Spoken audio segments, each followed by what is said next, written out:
Hello, welcome to Jonas IAS with another session of in-depth analysis. आज हम लोग देखने वाले हैं article 142 of the Indian constitution, उसका मतलब, उसके रिलेटेड कुछ judgments and why this article is presently in news for so many reasons. तो चलिए स्टार्ट करते हैं. आर्टिकल 142 ऑफ इंडियन कॉन्स्टिट्यूशन, उसका एक इन डेप्थ एनालिसिस. तो सबसे पहले आर्टिकल 142 है क्या? कॉन्स्टिट्यूशन में पार्ट 5 में आर्टिकल 142 जो है, ये सुप्रीम कोर्ट को कंप्लीट जस्टिस प्रोवाइड करने का एक पावर देता है. It provides the power to do the complete justice. Now what do mean by complete justice? See, कभी कभी ऐसा होता है, कुछ सिचुएशन ऐसे होते हैं, मान लीजिए जहां पे लॉ की कमी या फिर एग्जीक्यूटिव एक्शंस की कमी की वजह से ऐसा कुछ सिचुएशन क्रिएट हो जाते हैं जहां पे द विक्टिम और मे बी जो अपील किए थे उनको लग रहा है कि जजमेंट पूरी तरीके से ठीक हुआ नहीं, या फिर अगर सुप्रीम कोर्ट को लगे कि ये जजमेंट या limitations of law, limitations of existing principles, उसके लिए अगर उनको लगे कि कंप्लीट जस्टिस हुआ नहीं, तो Supreme Court has the power to pass any decree, right, any decree, so that complete justice can happen. Example के रूप में किसी को कंपेंसेशन दिलाना, या फिर मान लीजिए लैंड एलोकेशन करना, या फिर कोई एग्जीक्यूटिव ऑर्डर दे देना, ठीक है. और कभी कभी ऐसा होता है कि लेजिस्लेटिव एरिया में भी एनक्रोचमेंट आ जाता है बाय द जुडिशियरी. ना हम लोग इस वीडियो के थ्रू देखेंगे कि क्या हम ओवररीच बोल सकते हैं, या फिर क्या हम इसको एक्टिविज्म ही बोलेंगे, या फिर जुडिशियल एनफोर्समेंट बोलेंगे. We will see that all this. But सबसे पहले article 142, as I am telling you, it is an exercise by top court in India. Complete justice करने के लिए कोई भी डिक्री या कोई भी ऑर्डर पास करने का डिस्क्रिशनरी पावर उनको दिया गया है by the constitution of India, right.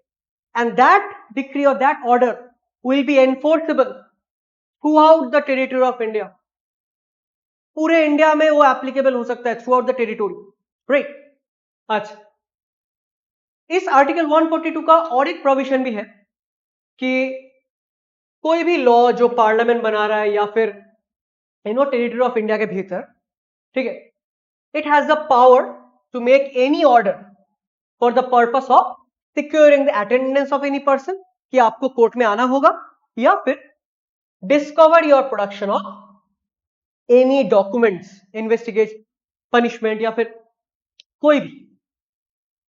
तो either discovery of like production of documents, या फिर अटेंडेंस ऑफ एनी पर्सन, तो ये भी किया जा सकता है. बट ये वाला प्रोविजन बहुत ही कम यूज होता है. आर्टिकल 142 जिसके लिए जाना जाता है वो है कंप्लीट जस्टिस. और जितने भी न्यूज रिसेंटली, जितने भी न्यूज आए हैं article 142 related, all of them are related to complete justice. Supreme Court invoke कर रहा है in some different cases just to ensure complete justice, right. अच्छा, तो we are mainly focusing on the first point, ठीक. अच्छा, okay. Now हम लोग ने ये टॉपिक क्यों चुना, व्हाई दिस टॉपिक, ठीक है. हम लोग इसी टॉपिक के ऊपर इन डेप्थ एनालिसिस करने के लिए क्यों सोचे, बट वो जानने से पहले let's have a look at Jonas IAS, जो आपके लिए लेके आए हैं the entire UPSC coaching, UPSC civil service के related, from prelims, mains, interview. आपको दिल्ली जाना की जरूरत नहीं है, नॉर्थ बंगाल में बैठ के आप दिल्ली वाले वाइब्स मिल सकता है. आप यूपीएससी का entire coaching from prelims to interview, you will be guided through experienced faculties, through experienced bureaucrats, as well as essay, optional, आपका interview, everything we will provide, updated materials, everything we will provide, right. You just have to call in this number 8436900456 and you can join with Jonas IAS, which can be a trusted partner in your UPSC civil service preparation. Right? Achha. Moving on. So why we have taken this bill? आपको पता होगा recently Tamil Nadu government ने supreme court में एक appeal किए थे कि तमिलनाडु के जो गवर्नर है उनके सामने काफी सारे बिल पेंडिंग थे, उनके सामने काफी सारे बिल पेंडिंग थे। तो द स्टेट ऑफ तमिलनाडु, उनके गवर्नर, तो इनके पास 10 बिल्स पेंडिंग था। नाउ आप लोग जो लोग कॉन्स्टिट्यूशन पढ़े हो या फिर जो लोग प्रिपरेशन ले रहे हो, you know about article 200। Article 200 के अंडर में गवर्नर के पास ऑप्शंस होते हैं किसी भी विधानसभा के बिल को लेके। सो तमिलनाडु के गवर्नर इस आर्टिकल को यूज करते हुए he was withholding his asset, right. Now case हुआ और ये बहुत दिनों से हो रहा है। तो केस हुआ, सुप्रीम कोर्ट ने क्या बोला इस केस में? Supreme court actually give the verdict in favour of the Tamil Nadu government, Tamil Nadu legislature की गवर्नर को उन्होंने एक टाइमलाइन दे दी। गवर्नर को उन्होंने एक टाइमलाइन दे दिया जो कॉन्स्टिट्यूशन में है नहीं, माइंड इट। कॉन्स्टिट्यूशन में आर्टिकल 200 बोलो, आर्टिकल 201 बोलो, या फिर कोई भी जगह पे जहां पे you have the options given to the president और द गवर्नर, कोई भी बिल के लिए डिसीजन वो विथहोल्ड एसेंट कर सकते हैं, वो सेंड बैक फॉर रिकंसिडरेशन कर सकते हैं, या फिर वो एसेंट दे सकते हैं, जो भी है। कोई टाइमलाइन नहीं है ना। और आप लोग ये वीटो पावर में पढ़ते हो। सुप्रीम कोर्ट पहली बार इंडियन हिस्ट्री में supreme Court has prescribed a timeline for all those bills. तो क्या था judgment? Let's see the judgment in a nutshell. ठीक है, तो अप्रैल 8, 2025 डिविजन बेंच था किसका? Justice JB Pardiwala and R Mahadevan. इन्होंने ये बोला कि तमिलनाडु के जो गवर्नर है RN रवि, उनका जो ये 10 बिल को विथहोल्ड करके रखना, and it was these words were used, illegal and erroneous, कि आप इलीगल काम कर रहे हैं एंड आपका ये जो डिसीजन है इट इज एरनियस डिसीजन। ठीक है, तो उन्होंने क्या बोला? उन्होंने आर्टिकल 200 को एक्सप्लेन किया, और आर्टिकल 200 को एक्सप्लेन करते हुए उन्होंने टाइमलाइन दे दिया, जो इंडियन हिस्ट्री में फर्स्ट टाइम हो रहा था। और भी क्या किया कि ये जो डिस्क्रिशनरी पावर है अंडर आर्टिकल 142, इस डिस्क्रिशनरी पावर यूज करते हुए बेंच ने सारे बिल जो गवर्नर के पास थे और कुछ बिल जो प्रेसिडेंट के पास थे उनको एसेंट दे दिया। And Indian after independence Indian history में for the first time state bills, 10 state bills got passed without governor or president signature. That's why we picked the topic. That's why it's a big story. Because this judgment created a lot of repercussions across the country. Lot of comments, lot of opinions, lot of judicial experts commenting on this. And that's why we picked the topic, right? Achha. So, Justice JB Pardiwala and R Mahadevan का bench, division bench, उन्होंने illegal और एरनस बताया, article 200 को explain किया, timeline दिया। कौन सा timeline? सो क्या बोला गया? अगर मान लीजिए गवर्नर एसेंट नहीं दे रहे हैं, विथहोल्ड कर रहे हैं, ऑब्वियसली कुछ रीजन होगा। ठीक है, reserve the bill for the president, या फिर अगर वो मिनिस्टर के एडवाइस से ही करता है। नाउ टेल मी, आप जो वीडियो देख रहे हो, आप ये कमेंट बॉक्स में बता सकते हैं मुझे कि कौन से सिचुएशन ऐसा होता है जहां पे कोई गवर्नर प्रेसिडेंट के लिए एक बिल रिजर्व करके ही रखेगा, ही और शी मस्ट, राइट। अगर ये सिचुएशन है तो वापस भेज देना है लेजिस्लेचर के पास 1 महीना के भीतर। Now this is the kind of timeline I am talking about, जो कॉन्स्टिट्यूशन में नहीं है। कॉन्स्टिट्यूशन में this kind of timeline is not mentioned. We talked about pocket veto. We talked about pocket veto of governors and presidents. कि time नहीं है आपके पास, आप डिस्क्रिशन लगाओ यहाँ पर, but supreme court for the first time 1 month sent back to the legislature. Second situation, governor withholds assent contrary to the advice of the council of ministers. Council of minister ने बोला accent दे दो, governor ने accent नहीं दिया, पास नहीं कराया bill को, send back to the legislature in 3 months, maximum 3 महीना आप रखो, उसके बाद वापस करो, right? So a definitive timeline same हुए। और क्या हुआ, अगर मान लीजिए गवर्नर ने बिल को रिजर्व कर दिया contrary to advice, state minister ने नहीं दिया, बोला था रिजर्व करने के लिए, बट उन्होंने रिजर्व कर दिया, reserve bill with in 3 months, with in 3 months, ठीक है। एंड लास्ट सिचुएशन कि मान लीजिए प्रेसिडेंट के पास चला गया है, लेजिस्लेचर उसको फिर से पास किया बिल को, और प्रेसिडेंट के पास सेकेंड टाइम प्रेजेंट किए, प्रेसिडेंट को विद इन 1 month एसेंट देना पड़ा। So not only governor, supreme court issues direction to the president as well, और इसी बात पे entire country got so much opinion, so many opinions are there. Can Supreme Court do it? Can Supreme Court issue directions to the governor or to the president? Isn't not it judicial overreach, right? क्या ये judicial enforcement नहीं है? क्या ये judiciary का legislative area में encroachment नहीं है? All these questions were asked, and rightly so, obviously. So let's see कि क्या क्या बोला गया। जैसे हमारे honourable vice president, he calls for accountability in a meeting, public meeting, he calls for accountability, और उन्होंने बहुत sharp comment किए हैं कि we have judges who will legislate, who will perform executive functions, who will act as super parliament, and media picked this super parliament, Supreme Court acting as a super parliament, as if bypassing the authority of the parliament, कि parliament का जो authority है law बनाने का, या फिर legislature का जो अथॉरिटी है, उसको बाईपास करते हुए हम खुद लेजिस्लेट कर रहे हैं, एनफोर्स कर रहे हैं, तो as a super parliament, and absolutely no accountability. तो हमारे vice president, honourable vice president, उन्होंने अकाउंटेबिलिटी की बात की थी।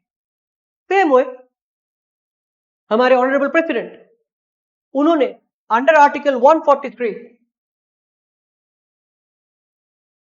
उन्होंने सुप्रीम कोर्ट से प्रेसिडेंशियल रेफरेंस पूछा।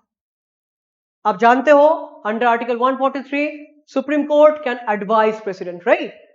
अगेन आपके लिए एक क्वेश्चन, कमेंट बॉक्स में बताना कौन से ऐसे सिचुएशन हो सकते हैं जहां पे supreme court must give advice, and कौन से ऐसे सिचुएशन हो सकते हैं जहां पे सुप्रीम कोर्ट में रिफ्यूज टू गिव एडवाइस, ठीक है? अच्छा, so under article 143 our honourable president has asked for a reference, और क्या क्वेश्चन पूछा गया कि can judicial order impose timelines and manner of exercise of power by the president under article 201? आप लोग जो लोग आर्टिकल्स पसंद करते हो, 200 is governor's power to assent, to withhold, ठीक है? 201 is what? 201 is president's power to check on state bills. State bills के ऊपर जो भी ऑप्शंस होंगे प्रेसिडेंट आर्टिकल 201 में चेक कर सकते हैं, परमिशन दे सकते हैं, या फिर रिजेक्ट कर सकते हैं, वापस भेज सकते हैं, 201। सो क्या जुडिशियल ऑर्डर टाइमलाइन इंपोज कर सकता है, वो भी प्रेसिडेंट के ऊपर? क्या कर सकते हैं? ये रेफरेंस पूछा गया कौन से आर्टिकल के अंडर में? Under article 143, right? Advisory jurisdiction supreme court का। अच्छा, तो दीज वर द रीजंस कि इतना न्यूज में है आर्टिकल 142 फॉर सो लॉन्ग, कि complete justice, is it discretionary? It is discretionary. Is it overreach? It can be. Is it activism? It can be. So हम लोग चेक करेंगे कि ये ओवररिच है कि एक्टिविज्म है। अगर ओवररिच है तो क्यों है, अगर एक्टिविज्म है तो क्यों है? लेट्स सी ओवररिच और एक्टिविज्म। अगर हम ओवररिच की बात करें तो जो लोग ओवररिच लॉजिक दे रहे हैं उनका लॉजिक क्या है कि आप एग्जीक्यूटिव को साइड स्टेप कर रहे हो, आप जुडिशियल एनफोर्समेंट कर रहे हो। लेजिस्लेचर का लॉ, गवर्नर या प्रेसिडेंट जो इलेक्टेड एग्जीक्यूटिव्स हैं, गवर्नर नॉमिनेटेड है, प्रेसिडेंट इलेक्टेड है, आप उनको साइड स्टेप कर रहे हो। फर्स्ट ऑफ ऑल उनको साइड स्टेप करके आप बिल पास करवा रहे हो। क्या इन्वोक करके? 142 इन्वोक करके। क्यों इन्वोक कर रहे हो? क्योंकि आपको लगता है कंप्लीट जस्टिस नहीं हुआ, ठीक है। बट जो लोग इस पक्ष में है, ओवररेज वाले पक्ष में है, उनको क्या लग रहा है? उनको लग रहा है कि आप एग्जीक्यूटिव्स को side step and you are enforcing your judicial order, enforcing it. It's beyond activism. Activism क्या होता है? Judicial activism means judiciary will try to bridge the gap. जो एग्जिस्टिंग लॉज मान लीजिए है नहीं और जुडिशियरी अपना जजमेंट से वो गैप फिल कर सकता है, that can be said as activism. One of the best example of activism can be PIL, public interest litigation, right. या फिर आपने जरूर विशाखा गाइडलाइंस के बारे में पढ़ा होगा। There was an executive void, there was an legislative void, law था नहीं, एग्जीक्यूटिव ऑर्डर था नहीं, एंड सुप्रीम कोर्ट ने विशाखा गाइडलाइंस इशू करके how to deal with, how to address any sexual misconduct, sexual harassment at work place, supreme court ने वो guideline दिया था in the Vishakha judgment, the famous Vishakha judgment. That can be called as judicial activism, yes, right. और उसी Vishakha judgement के ऊपर base करके बाद में इंडिया ने द फेमस पॉश एक्ट बनाए थे, है ना। So that is activism. But यहां पे आप प्रेसिडेंट को या गवर्नर को ऑर्डर दे रहे हो, सो इजंट इट ओवररीच? अच्छा, तो दैट इज देयर लॉजिक। उसके साथ साथ उनका ये भी क्वेश्चन है कि इंडिया का जो फेडरल स्ट्रक्चर है, जहां पे सारे ऑथोरिटीज जो है, for example legislature, executive, judiciary, they have a clear role. So अगर आप ये करोगे, the moment you are stepping into the territory of others, the moment you are encroaching, isn't the federalism at risk? ये question आज उठ रहा है। Same way जो लोग एक्टिविज्म वाले लॉजिक दे रहे हैं, उनका लॉजिक क्या है? उनका लॉजिक है कि सुप्रीम कोर्ट ने ये क्यों किया, why? First of all, the inordinate delay. आप बिल लेके बैठे हो विदाउट डूइंग एनीथिंग, अगर बिल पास नहीं होगा तो how can government function?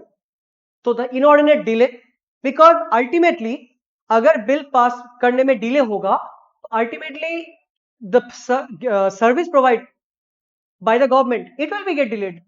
Ultimately the people who will be at the receiving end, they will be at a loss, right? अच्छा, तो इनऑर्डिनेट डिले हो सकता है।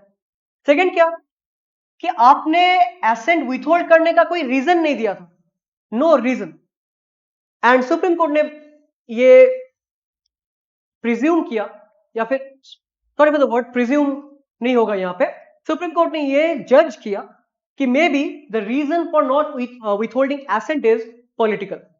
It has nothing to do with the law, it may be a political bias, right? अच्छा, and lastly, reserving the bills for president in the second round, which is a clear violation of article 200 provision. जो article 200 हम लोग देखे, उसका एक clear violation है कि आप सेकेंड राउंड में भी प्रेसिडेंट के लिए रिजर्व कर लो। तो सुप्रीम कोर्ट इस कारण की वजह से आर्टिकल 142 को इन्वोक किया था, इस कारण की वजह से। But again, both these sides, overreach बोलो या एक्टिविज्म बोलो, both these sides have logic, ठीक है। दोनों के दोनों साइड काफी लॉजिकल, राइट, कि ओवररीच भी हो सकता है, एक्टिविज्म भी हो सकता है, and the line is very very blurry.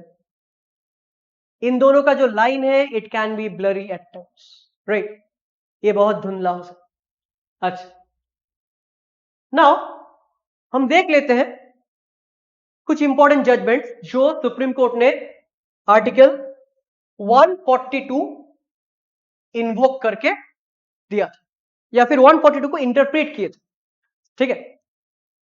जैसे एकदम शुरू में one of the first cases जहां पे 142 को इन्वोक किया गया था, that was Premchand Garg versus excise commissioner. But यहां पे it was very limited use, restrictive interpretation. Supreme court ने यहां पे बोल दिया था कि यहां पे हम फंडामेंटल राइट या ऐसा कुछ के साथ इनकॉन्सिस्टेंट कुछ इशू नहीं कर सकते। We can not issue an order which is inconsistent with any of the fundamental right. तो यहां पे सुप्रीम कोर्ट ने बहुत ही रेस्ट्रिक्टिव इंटरप्रिटेशन किए थे, बहुत ही नैरो इंटरप्रिटेशन, ठीक है। But as time progressed supreme court का आर्टिकल 142 इन्वोक उसका इंटरप्रिटेशन और ज्यादा बढ़ गया, राइट। जैसे अगर आप आईसी गोलकनाथ केस में ही देखोगे, one of the most important judgment before obviously Kesavananda Bharati 1967, यहां पे क्या बोला गया था? यहां पे first of all prospective overruling का डॉक्ट्रिन इस्तेमाल हुआ और उन्हीं के साथ ये बोला गया कि court can formulate legal doctrines. Court doctrine formulate कर सकता है अगर उनको लगता है कि मुझे जस्टिस प्रोवाइड कर, अगर उनको लगता है। And it was Golaknath case, one of the most famous case, जहां पे बोल ही दिया गया था अमेंडमेंट आप कर नहीं पाओगे। कॉन्स्टिट्यूशन अमेंडमेंट करने के लिए you need another assembly, you need a constituent assembly. Parliament के पास पावर ही नहीं है, right. And it follows a series of amendments by the parliament, dispute between supreme court and parliament, that's a different history. और एक case है, one of the most saddest incident, the union carbide corporation. आप सब लोग जिसको the Bhopal gas tragedy के नाम से जानते हो, उसमें सुप्रीम कोर्ट ने क्या बोला? See how supreme court is now enhancing the interpretation. अभी तक नैरो था, बट यूनियन कार्बाइड इंटरप्रिटेशन आते आते इट हैज बीन एनहांसिंग, ठीक है। कैसे? सुप्रीम कोर्ट ने यहां पे बोला कि द लिमिटेशंस और prohibitions contained in ordinary laws. मान लीजिए कोई लॉ है जहां पे कुछ लिमिटेशंस है, हो सकता है वो लिमिटेशन अंडर आर्टिकल 142 वो लिमिटेशन काम नहीं करता। वो लिमिटेशन उस लॉ में है, रख दीजिए। अगर मुझे अंडर 142 इन्वोक करना है, I can do that. And supreme court ने अंडर 142 इन्वोक करते हुए कंपेंसेशन का बात बोला, to provide compensation to the families that very sad incident of Bhopal gas station, right? And now you can understand कि 142 can do so many things, ठीक है। और कुछ केस देख लेते हैं। Supreme court bar association versus union of India, again judicial respect में बहुत ही इंपॉर्टेंट केस। इस केस में बोला गया कि these powers are of very wide amplitude, it is not restrictive. Again I am saying these are of very wide amplitude, are in the nature of supplementary powers, ठीक है। जिसको जो original power है उसको सप्लीमेंट करते हैं। और इसीलिए आर्टिकल 42 का जो 142 का जो स्टेटमेंट है कि it can pass any order to provide complete justice as a supplementary power, right. Ram temple verdict 2019, one of the most important cases in recent times. उस केस में सुप्रीम कोर्ट ने 142 इन्वोक करते हुए क्या बोला? सुप्रीम कोर्ट ने दो पक्ष थे, there are many, you know, छोटे छोटे पक्ष तो बहुत थे, बट मेनली दो पक्ष थे। एक हिंदू पक्ष था, एक मुस्लिम पक्ष था। हिंदू पक्ष के लिए वर्डिक्ट गया कि आपके यहाँ पे यू कैन हैव द 2.77 एकड़, you can have the temple built. But supreme court ने ये भी देखा कि द मुस्लिम पार्टी जो है, ठीक है, वो लोग इस जजमेंट से obviously it is not a justice for them to provide justice. What supreme court did?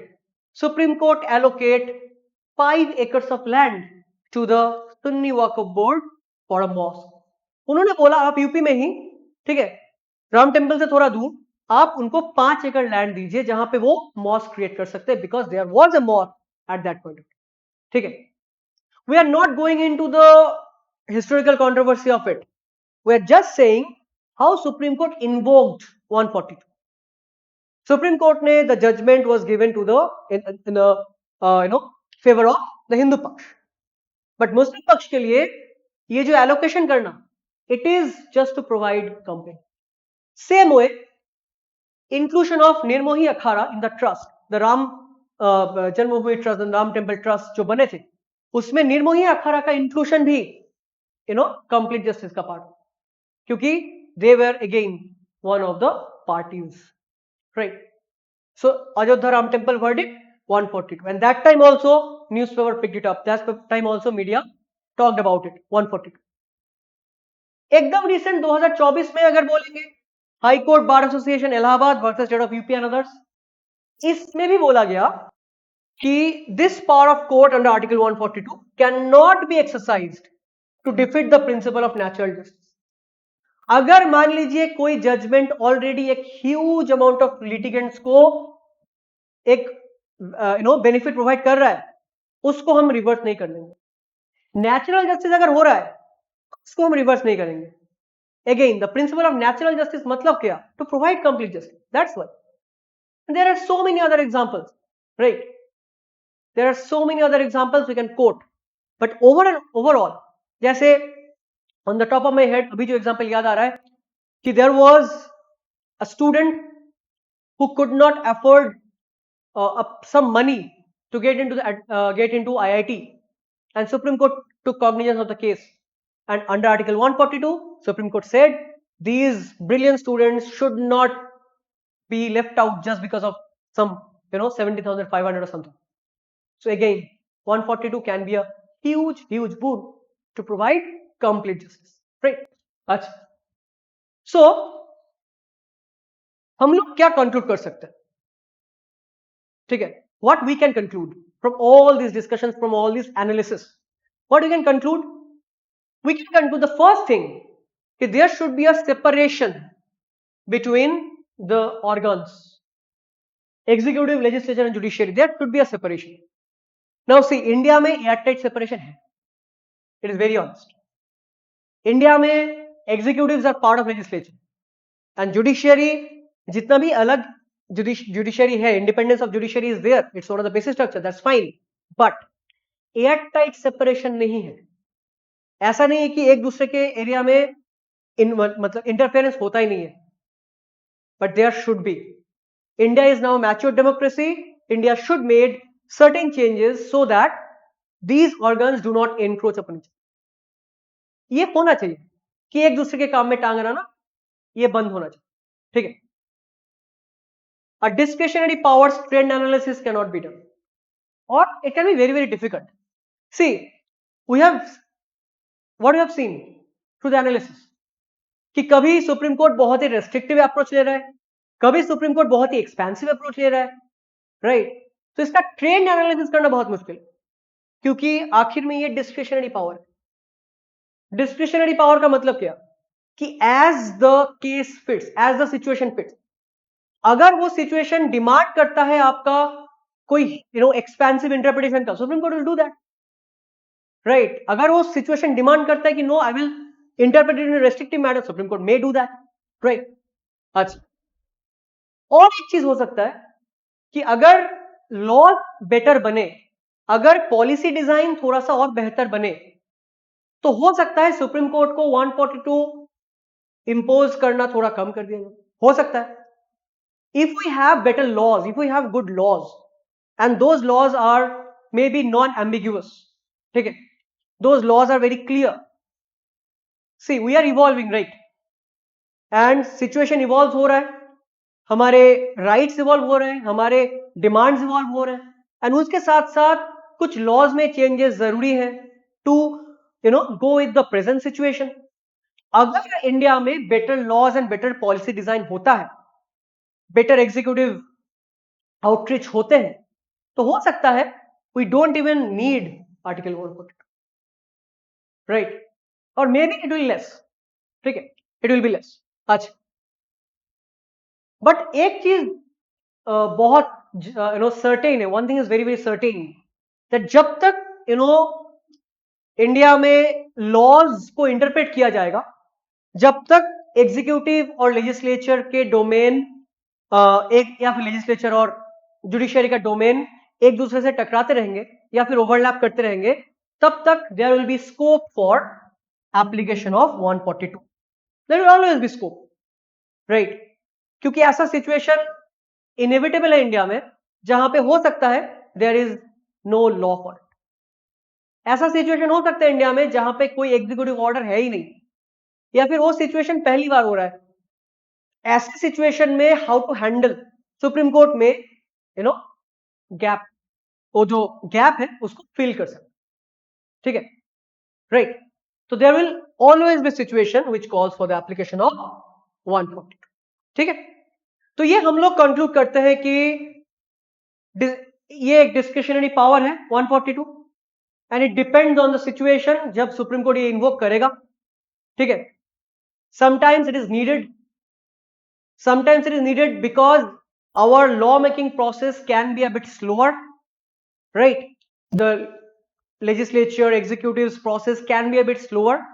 Judicial intervention sometimes can become necessary so that justice can be ensured, and there are so many cases across India jahan pe supreme court ye kaam kar, so many cases, right? Acha, so that is the conclusion from our side कि separation होना चाहिए पहले, और separation होने के बाद judiciary should have enough power at least to provide something for the complete, right? अच्छा, so that's about article 142. I hope ये जो आपका वीडियो लगा आपको अच्छा लगा होगा, ठीक है, एंड आई होप कि ऐसे एनालिसिस आपको हेल्प कर रहे हैं आपके प्रिपरेशन में. We are coming with all such analysis regularly in our channel the Drona's IAS. ठीक है, आप लोग जुड़े रहिए हमारे साथ, and thank you from my side. We will be back again with another in-depth analysis. Thank you. Take care.